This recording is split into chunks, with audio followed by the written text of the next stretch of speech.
أعوذ بالله من الشيطان الرجيم.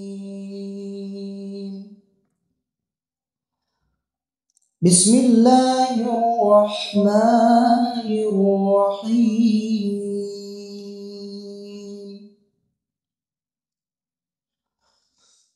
إن هذا القرآن يهدي للتي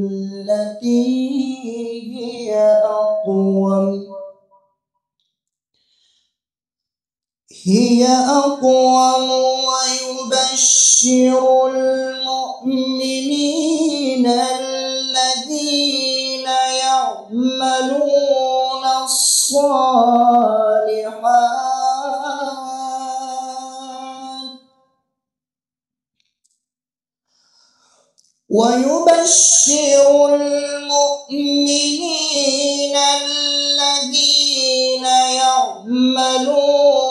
الصالحات أن لهم أجرا كبيرا.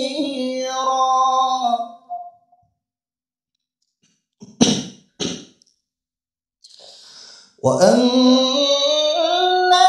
الذين لا يؤمنون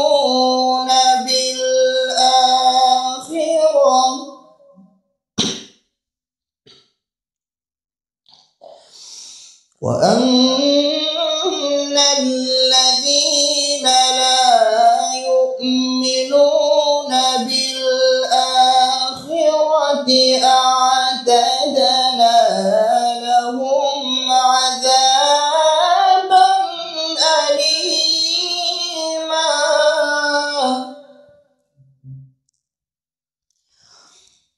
ويدعو الإنسان بالشر دعاءه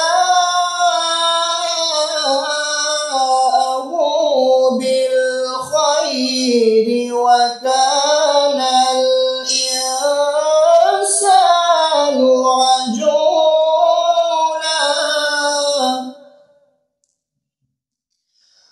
وجعلنا الليل والنهار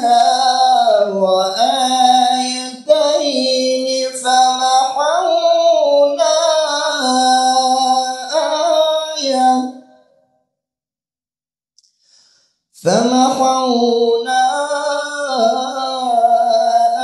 آية الليل وجعلنا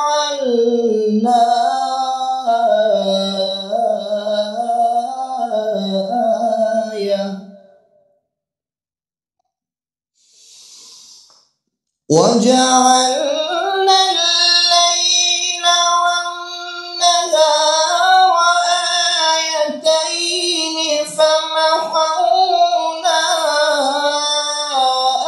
آية الليل وجعلنا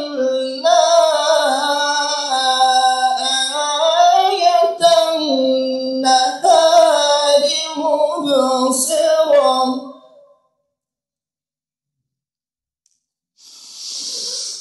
وجعلنا الليل والنهار